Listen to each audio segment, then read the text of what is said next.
Today we talk about how can you enable trading news notifications on your Olymptrade app. We're going to figure out the solution on how you can do that on your app.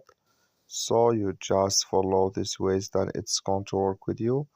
All you have to do in first, you just go above this sign, click on it here.